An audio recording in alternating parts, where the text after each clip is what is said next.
டிஎன்பிஎஸ்சியை பொறுத்த வரைக்குமே group 1, 2, 2A, 4 இந்த மாதிரி 3 எக்ஸாமில் கேட்கக்கூடிய கொஷின் எல்லாமே ஒரே மாதிரி தான் இருக்கும், ஒரே சிலபஸ் தான்.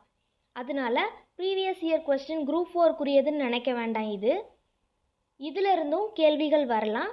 நம்ம group 4 2019 previous year question with answer பார்க்கலாம். இப்போ ஃபஸ்ட்டு கொஸ்டின் எடுத்துக்கிட்டோம் அப்படின்னா, ஒரு தொகையானது தனிவட்டி முறையில் 10 வருடத்தில் இரட்டிப்பாக ஆக வட்டி வீதம் என்னவாக இருக்கும்னு கேட்டிருக்காங்க. இப்போது நம்ம ஏற்கனவே ஷார்ட்ஸில் கொடுத்துருப்போம், இரட்டிப்பாகனா மடங்கில் இருக்குது. அப்போ மடங்கில் இருந்துச்சு அப்படின்னா எத்தனை மடங்கு சொல்லியிருக்காங்களோ அதிலிருந்து 1 கழிக்கணும், 100 பெருக்கணும், கொஸ்டினில் கொடுத்துருக்க நம்பரோட வகுக்கணும். இப்போ இரட்டிப்பாகன்னு சொன்னதுனால மடங்கு என்னது 2. அப்போ 2லேருந்து ஷார்ட்கட் படி 1 கழிக்கணும். 2லேருந்து 1 கழித்தோம் அப்படின்னா 1ன்னு கிடைக்கும். இப்போ 100 பெருக்கணும்னு சொன்னா வர்ற ஆன்சரோட 1ஓட 100 பெருக்கும்போது 100ன்னு கிடைக்கும். இப்போ கொஸ்டினில் என்ன நம்பர் கொடுத்துருக்காங்க, 10 வருடங்கள்னு கொடுத்துருக்காங்க. அப்போது டிவைடட் பை 10ன்னு போட்டுக்கிறோம். இதை ரெண்டையும் கேன்சல் பண்ணும்போது ஒரு ஜீரோவுக்கு ஒரு ஜீரோ கேன்சல் ஆயிடுச்சு. அப்போ மீதி என்ன இருக்குது, 10ன்னு இருக்குது. அப்போ இதோட ஆன்சர் என்னது, 10%. ஆப்ஷன் ஏ 10% தான் கரெக்டு. இப்போ இரண்டாவது கொஸ்டின் பார்த்தோம் அப்படின்னா, ரூபாய் 7500க்கு 8% வட்டி வீதம் ஒரு வருடம் 6 மாதங்களுக்கான தனி வட்டியை காண்க. இப்போ கேள்வியை நல்லா புரிஞ்சுக்கோங்க. இதில் தனி வட்டி கேட்டிருக்காங்க. அசல் எவ்வளோ சொல்லியிருக்காங்க, 7500, வட்டி 8%. அப்போ எவ்வளோ நாளைக்கு, ஒரு வருடம் 6 மாதம்னு கொடுத்துருக்காங்க. நம்ம வருடத்துக்கு மாற்றிட்டு தான் நம்ம கண்டுபிடிக்க முடியும். ஃபஸ்ட்டு கொடுத்துருக்கதை அப்படியே எடுத்து எழுதுகிறோம். அசல் எவ்வளவு, 7500, வட்டி வீதம் 8% எடுத்து எழுதியிருக்கோம். வருஷம் ஆண்டு எவ்வளவு, ஒரு வருடம் 6 மாதம். அப்போது ஒரு வருடம் 6 மாதம் அப்படியே எடுத்து எழுதியிருக்கோம். 1ங்கிறத அப்படியே போட்டாச்சு. மாதங்களை நம்ம வருடமாக மாற்றணும். அப்போது மாதத்தை ஒரு வருஷத்துக்கு எத்தனை மாதங்கள் இருக்குது, 12 மாதங்கள் இருக்குது. அப்போ 12ஆல் வகுக்கணும். அப்போ 12ஆல் வகுக்கும்போது இது கலப்பு பின்னத்தில் மாறிடுதா. இப்போ இது கலப்பு பின்னத்தில் இருக்கா, இதை நம்ம தகா பின்னமாக மாற்றணும். அப்போ 12 × 1 பெருக்கணுன்னா 12ன்னு கிடைக்கும். அந்த வர்ற ஆன்சரோட மேலே உள்ள நம்பரை கூட்டினோம் அப்படின்னா 18ன்னு கிடைக்கும். அப்போ 18 பை கீழே உள்ள 12 அப்படியே எழுதுகிறோம். இப்போது கேன்சல் பண்ணோம் அப்படின்னா 4 × 3 12, 6 × 3 18. திரும்பவும் கேன்சல் பண்ணோம் அப்படின்னா 2 × 2 4, 3 × 2 6. இப்போ நம்ம மாற்றும் போது நமக்கு கிடைச்ச பின்னம் என்னது, 3/2. இப்போ தனி வட்டி கண்டுபிடிச்சோம். இப்போ கொஸ்டினில் என்ன கேட்டிருக்காங்க, தனி வட்டி கேட்டிருக்காங்க. தனி வட்டிக்கான ஃபார்முலா என்னது, SI = PNR/100. பிக்கு பதிலாக என்னது, 7500 × எண்ணுக்கு பதிலாக என்ன கண்டுபிடிச்சோம், 3/2 × R என்னது 8 டிவைடட் பை கீழே உள்ள 100 ஃபார்முலா படி எடுத்து எழுதியாச்சு. இங்கே ஒரு பை இருக்குது, இங்கே ஒரு பை இருக்குது. இதை கொஞ்சம் மாற்றுறோம். இந்த 7500 அப்படியே இருக்குது, × 3/2 அப்படியே இருக்குது, × 8ம் அப்படியே இருக்குது. இப்போ 100ங்கிறத இதுக்கு என்ன அர்த்தம், 100/1ன்னு அர்த்தம். இதை இந்த சைடு எழுதும்போது 1/100ன்னு தலைகீழ எழுதலாம். பைக்கு கீழே பை வரும்போது கீழே உள்ள நம்பரை தலைகீழ எழுதணும் மேலே கொண்டு வர்றதுக்கு. இப்போ இந்த 2 ஜீரோவுக்கும் இந்த 2 ஜீரோவுக்கும் கேன்சல் ஆயிடுச்சு. 4 4 × 2 8ன்னு வரும். மீதி என்னென்ன இருக்குது, 75 × 3 × 4. 75ஐயும் 3ஐயும் பெருக்கும்போது 225ன்னு கிடைக்கிது. × 4 அப்படியே இருக்குது. இதை ரெண்டையும் பெருக்கும்போது 900ன்னு கிடைக்கிது. சைடில் எழுதியிருக்கோம் பாருங்கள் பெருக்கி. அப்போ ஆன்சர் என்னது, தனி வட்டி கேட்டிருக்காங்க. ஆன்சர் ஆப்ஷன் டி, ரூபாய் 900. இப்போ கேள்வி எண் 3 பார்க்கலாம். ஏ என்பவர் ஒரு வேலையை 20 நாட்களிலும் பி என்பவர் அதே வேலையை 30 நாட்களிலும் செய்து முடிப்பார்கள். அவ்விருவரும் சேர்ந்து அவ்வேலையை செய்து முடிக்க எத்தனை நாட்கள் ஆகும்னு கேட்டிருக்காங்க. இப்போ நல்லா கவனிங்க. ஏங்கிறவர் 20 நாள்லையும் பிங்கிறவர் 30 நாள்லையும் செஞ்சு முடிக்கிறாரு ஒரு வேலையை. அப்போ 2 பேரும் சேர்ந்து செய்யன்னு கேட்டாங்கன்னா இப்போ எப்படி எழுதலாம், ஏ எவ்வளவு 20ன்னு எடுத்து எழுதியிருக்கோம், பின் 30ன்னு எடுத்து எழுதியிருக்கோம். 2 பேரும் சேர்ந்து முடிக்க எத்தனை நாள் ஆகும்னு கேட்டிருக்காங்க, அதை கொஸ்டின் மார்க் போட்டிருக்கோம். இப்போ இதை எப்படி செய்யலான்னு பார்க்கலாம். ஃபார்முலா என்னென்னா A × B divided by A + B. ஏக்கு பதிலாக 20, பிக்கு பதிலாக 30ன்னு போட்டு இந்த ஃபார்முலாவில் அப்ளை பண்ணியிருக்கோம். இதை ரெண்டையும் அப்படியே எழுதியிருக்கோம். டிவைடட் பை கீழே உள்ளதை கூட்டி எழுதியிருக்கோம். 50ன்னு கிடச்சிருக்கு. இப்போ கேன்சல் பண்ணோன்னா இந்த ஒரு ஜீரோக்கும் இந்த ஒரு ஜீரோக்கும் கேன்சல் ஆயிடுச்சு. ஓரஞ்சு 5, 4 × 5 20ன்னு கிடைக்கும். அப்போ இங்கே 4 இருக்குது, இங்கே 3 இருக்குது. 4 × 3 12ன்னு கிடைக்கும். அப்போ இதோட ஆன்சர் என்னது? 12 நாட்கள். 2 பேரை தனித்தனியாக கொடுத்து 2 பேரை சேர்த்து கேட்டாங்க அப்படின்னா இந்த ஃபார்முலா யூஸ் பண்ணணும். இப்போ 4வது கேள்வி பார்க்கலாம். 14 அச்சு கோர்ப்பவர்கள் 5 மணி நேரத்தில் ஒரு புத்தகத்தின் 70 பக்கங்களை முடிப்பர். 10 மணி நேரத்தில் 100 பக்கங்களை முடிக்க எத்தனை அச்சு கோர்ப்பவர்கள் தேவைன்னு கேட்டிருக்காங்க. அதாவது 14 பேர் அச்சடிக்கிறவங்க இருக்காங்க. 5 மணி நேரத்தில் ஒரு புத்தகத்தில் 70 பக்கத்தை அச்சடித்து முடிக்கிறாங்க.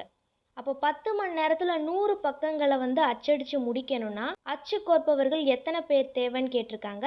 இப்போ இந்த மாதிரி கொடுத்தா இதுக்கு ஒரு ஃபார்முலா இருக்குது. இது எப்படின்னு பார்க்கலாமா? ஃபஸ்ட்டு கொடுத்துருக்க வேல்யூக்களை P1 H1 W1 எடுத்துக்கிறணும். ரெண்டாவது கொடுத்துருக்க வேல்யூக்களை B2 H2 W2ன்னு எடுத்துக்கிறணும். இப்போ B1 என்னது? B1னா பர்சன் அர்த்தம். அப்போ B1 அச்சு கோர்ப்பவர்கள் 14ன்னு எடுத்து எழுதியாச்சு. அப்போ H1னா ஹவர்ஸ்னு அர்த்தம். ஹவர்ஸ்னால் எத்தனை மணி நேரம்? அப்போ 5ன்னு எடுத்து எழுதியாச்சு. W1னா ஒர்க்குன்னு அர்த்தம். என்ன ஒர்க் பண்ணுறாங்க? 70 பக்கங்களை அச்சடித்து முடிக்கிறாங்க. அப்போ 70ன்னு எழுதியாச்சு. அப்போ இங்கே B2 என்ன கேட்டிருக்காங்க? அச்சு கோர்ப்பவர்கள் தான் கேட்டிருக்காங்க. அப்போ நம்ம தெரியாதனால நம்ம எக்ஸ்ன்னு எடுத்துக்கிறோம். H2 எவ்வளோ மணி நேரம்? 10 மணி நேரம். அப்போ 10ன்னு எடுத்து எழுதியாச்சு. அப்போ W2னா என்னது? எவ்வளோ பக்கங்களை முடிக்க? 100 பக்கங்கள். அப்போ W2ங்கிறது 100. அப்போ இதுக்கான ஃபார்முலா என்னென்னா B1 × H1 divided by W1 equal to B2 × H2 divided by W2. இதுதான் ஃபார்முலா. இப்போ ஃபார்முலாவில் நம்ம அப்ளை பண்ணும்போது B1 14ன்னு எடுத்து எழுதியாச்சு. H1 5ன்னு எடுத்து எழுதியாச்சு. டிவைடட் பை W1 70ன்னு எடுத்து எழுதியாச்சு. இப்போ B2 நமக்கு தெரியாது. அப்போ எக்ஸ்ன்னு எடுத்து எழுதியாச்சு. H2 10ன்னு எடுத்து எழுதியாச்சு. டிவைடட் பை W2 என்னது? 100ன்னு எடுத்து எழுதியாச்சு. இப்போ இதை பாருங்கள், இந்த சைடு உள்ளதை அப்படியே வச்சுருக்கோம். இந்த சைடு உள்ள நம்பரை மட்டும் அப்படியே எடுத்து இந்த சைடு கொண்டு வரோம். அப்போ கீழே உள்ள நம்பர் மேலே போயிடும், மேலே உள்ள நம்பர் கீழே போயிடும். அதே மாதிரி தான் எடுத்து எழுதியிருக்கோம். இப்போ ஒரு ஜீரோவுக்கும் ஒரு ஜீரோவுக்கும் கேன்சல் ஆயிடுச்சு. ஒரு ஜீரோவுக்கும் ஒரு ஜீரோவுக்கும் கேன்சல் ஆயிடுச்சு. ஓரேல் 7, 2 × 7 14. அப்போது மீதி என்னென்ன இருக்குதுன்னு பாருங்கள். இங்கே 2 இருக்குது, × 5 இருக்குது. அப்போ 2 × 5 10. அப்போ ஆன்சர் என்னது? எக்ஸோட வேல்யூ என்ன? 10. எக்ஸ்னா யார்? அச்சு கோர்ப்பவர்கள். அப்போ எத்தனை பேர் தேவை? 10 மணி நேரத்தில் 100 பக்கங்களை முடிக்க 10 அச்சு கோர்ப்பவர்கள் தேவை. இப்போ 5வது கேள்வி பார்க்கலாம். ஒரு வகுப்பில் 12 மாணவர்கள் சராசரி உயரம் 152 சென்டிமீட்டர் என கணக்கிடப்பட்டது. சரிபார்க்கும்போது 172 சென்டிமீட்டர் என்பதை 148 சென்டிமீட்டர் என தவறாக எடுத்துக்கொள்ளப்பட்டதாக தெரிய வந்தது. எனில் சரியான சராசரி உயரம் யாதுன்னு கேட்டிருக்காங்க. இப்போ நல்லா கவனிச்சுக்கோங்க. ஒரு வகுப்பில் 12 மாணவர்களோட சராசரி உயரம் என்னது? 152 சென்டிமீட்டர்னு கொடுத்துட்டாங்க. அதுக்கப்புறம் நம்ம சராசரி உயரம் எடுத்தது கரெக்டு தானான்னு செக் பண்ணியிருக்காங்க. அப்படி செக் பண்ணும்போது 172 சென்டிமீட்டருக்கு பதிலாக 148 சென்டிமீட்டர்னு போட்டாங்க. அப்போ தவறாக எழுதுனதுனால இப்போ சரியான சராசரி உயரத்தை எப்படி கண்டுபிடிக்கிறதுன்னு கேட்டிருக்காங்க. இந்த கொஸ்டின் ரிப்பீட்டடாக கேட்டிருக்காங்க. நியூ அண்டு ஓல்டு புக்கு, அதாவது நியூ புக்லேயும் இருக்குது, ஓல்டு புக்லேயும் இருக்குது. குரூப் எக்ஸாம் எல்லா எக்ஸாம்லேயுமே இந்த மாதிரி ஒரு கொஸ்டின் வராமல் இருந்ததே இல்லை, கண்டிப்பாக வரும். இப்போ இதை எப்படி செய்யலான்னு பார்க்கலாம். இப்போ கரெக்டான நம்பர் கொடுத்துருக்காங்களா? 172 சென்டிமீட்டர் தான் கரெக்டானது. அப்போது சரியானதுக்கு ப்ளஸ் போடணும். எந்த நம்பரை தப்பாக எழுதியிருக்காங்களோ அதுக்கு மைனஸ் போடணும். அப்போ ப்ளஸ்ஸாக உள்ளதை ஃபஸ்ட்டு எழுதிக்கிறோம், மைனஸாக உள்ளதை ரெண்டாவதாக எழுதிக்கிறோம். டிவைடட் பை மொத்தமாக எத்தனை பேர் இருக்காங்களோ அதை கீழே எழுதணும். இதுதான் ஷார்ட்கட். இதில் செஞ்சு பாருங்கள், கரெக்டாக வரும். இப்போ இதிலேருந்து இதை கழிச்சோம் அப்படின்னா 24ன்னு கிடைக்கிது. Divided by 12. இப்போ கேன்சல் பண்ணனா 1 12 12, 2 12 24. அப்போ 2ன்னு கிடைக்குதா? இப்போ பாருங்கள், நம்ம செய்யும் போதே இது ப்ளஸ்ஸில் ஆன்சர் கிடச்சிருக்கு. ப்ளஸ்ஸில் ஆன்சர் கிடச்சிருந்தா எக்ஸ்ட்ரான்னு அர்த்தம். அப்போ கூட்டணும். மைனஸில் வந்து ஆன்சர் கிடச்சிச்சின்னா கம்மின்னு அர்த்தம், அதாவது மைனஸ் பண்ணணும். இப்போ இதில் வந்து ப்ளஸில் தான் ஆன்சர் கிடச்சிருக்கு. அப்போ வந்து 152 சென்டிமீட்டர் தானே சராசரின்னு சொல்லியிருக்காங்க. சராசரி உயரத்தோட இந்த 2 வந்து கூட்டணும். கூட்டும்போது 154ன்னு கிடைக்குது. அப்போ இதுதான் வந்து சரியான சராசரி உயரம். ஆப்ஷன் டி வந்து 154 சென்டிமீட்டர். கேள்வி எண் 6 பார்க்கலாம். கிரிக்கெட் வீரர் தோனியின் முதல் 30 ஆட்டங்களுக்கான சராசரி ஓட்டம் 72 என கண்டுபிடிக்கப்பட்டது. 31வது ஆட்டம் நடைபெற்ற பின் அவருடைய சராசரி ஓட்டம் 73ஆக உயர்ந்தது எனில் 31வது ஆட்டத்தில் அவர் எடுத்திருந்த ஓட்டங்கள் என்னதுன்னு கேட்டிருக்காங்க. இப்போது கிரிக்கெட் வீரர் வந்து தோனி வந்து முதல் 30 மேட்ச்சில் வந்து அவர் வந்து சராசரி ஓட்டம், சராசரி ரன் எவ்வளோ எடுத்திருக்காருன்னா 72ன்னு கண்டுபிடிக்கப்பட்டிருக்கு. 31வது மேட்ச்சில் வந்து அவரோட சராசரி ரன் வந்து 73ஆக உயர்ந்திருக்கு. அப்போது 31வது ஓட்டத்தில் அவர் எத்தனை ரன் எடுத்திருப்பாருன்னு கேட்குறாங்க. இப்போ இதில் வந்து எப்படின்னு பார்க்கலாம். 30 ஆட்டங்களுக்கான சராசரி ஓட்டம் 72, அதை வந்து 30 72ன்னு எடுத்து எழுதியாச்சு. 31வது ஆட்டம் நடைபெற்ற பின் அவருடைய சராசரி ஓட்டம் 73. அப்போ 31 73ன்னு எடுத்து எழுதியாச்சு. இப்போ தான் நம்ம ஷார்ட்கட் பார்க்க போகிறோம். இப்போ இந்த மேலே உள்ள நம்பருக்கும் கீழே உள்ள நம்பரையும் கழித்து பார்த்தீங்கன்னா 1ன்னு கிடைக்கும். இந்த மேலே உள்ள நம்பரையும் கீழே உள்ள நம்பரையும் கழித்து பார்த்தீங்கன்னா 1ன்னு கிடைக்கும். இந்த மாதிரி சமமாக கிடச்சிச்சு அப்படின்னா ஏதாவது குறுக்கு பக்கம் கூட்டினாலே விடை கிடச்சிரும். அப்போ எப்படின்னு பார்க்கலாமா? இந்த 31ஐயும் இந்த 72ஐயும் கூட்டினோம் அப்படின்னா 103 கிடைக்கும். இப்போ உங்களுக்கு சந்தேகம் இருந்துச்சு அப்படின்னா இந்த சைடையும் இந்த சைடையும் கூட்டி பாருங்கள், 103 தான் கிடைக்கும். நீங்கள் எந்த சைடு வேணாலும் கூட்டலாம். கூட்டி எழுதுனீங்கன்னா ஆன்சர் கிடச்சிரும். 103 தான் ஆன்சர். Option B. கேள்வி எண் 7.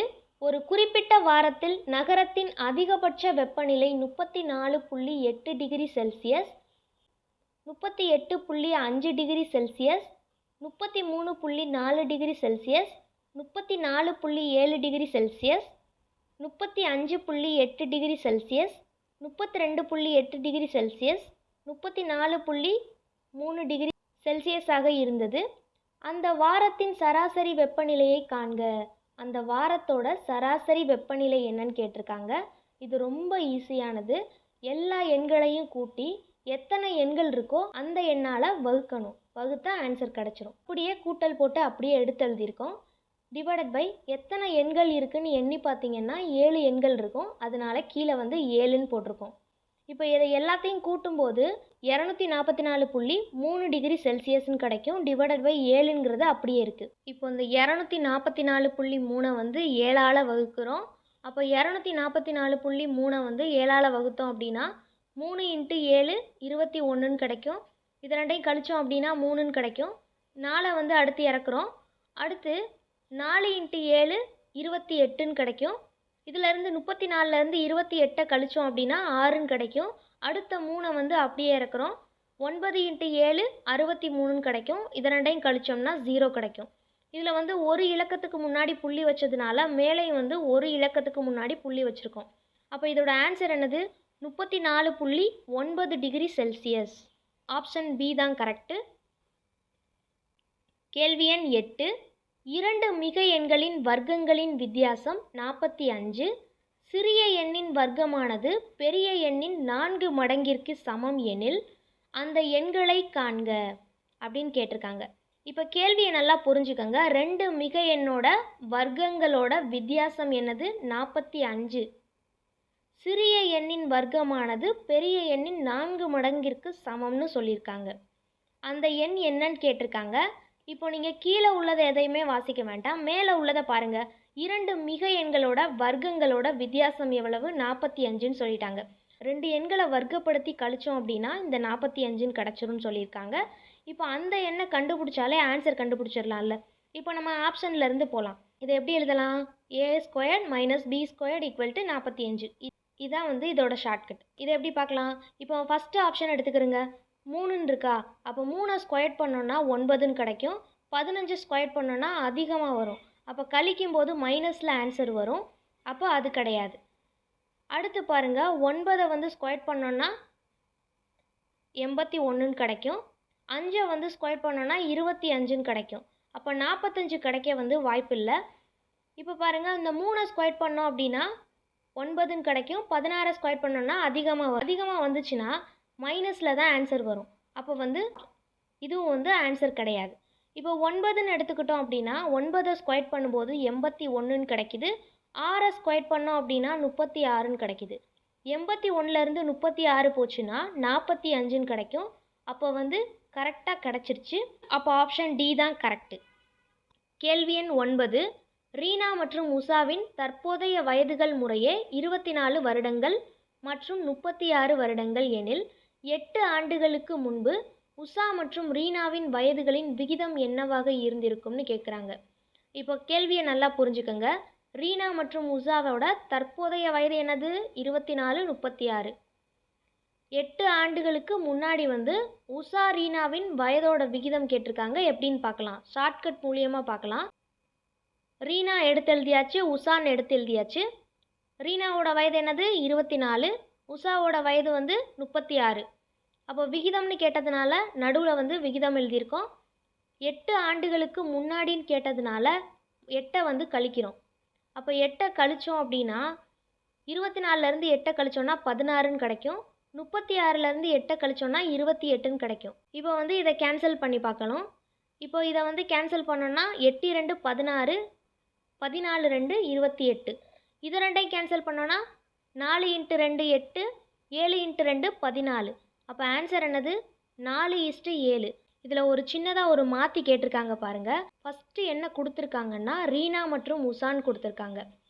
அடுத்து கொஸ்டினில் என்ன கேட்டிருக்காங்கன்னா உஷா மற்றும் ரீனான்னு மாற்றி கேட்டிருக்காங்க. அப்போ இதில் கேட்டபடி தான் நம்ம ஆன்சர் எழுதணும். மாற்றி எழுதணும் அப்படின்னா 7:4 தான் ஆன்சர். இதில் ரெண்டுமே கொடுத்துருக்காங்க, மாற்றி போட்டுற வேண்டாம். இதில் என்ன கேட்டிருக்காங்களோ அதுபடி நீங்கள் ஆன்சர் குறித்தா போதும். 7:4 தான் ஆன்சர். Option A. இந்த 16:28 இந்த மாதிரியும் போட்டு கேன்சல் பண்ணி எடுத்து எழுதலாம்.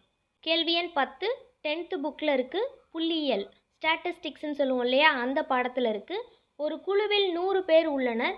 அவர்களின் உயரங்களின் கூட்டு சராசரி 163.8 சென்டிமீட்டர் மற்றும் மாறுபாட்டு கெழு 3.2 எனில் அவர்களுடைய உயரங்களின் திட்ட விலக்கத்தை காண்கன்னு கேட்டிருக்காங்க.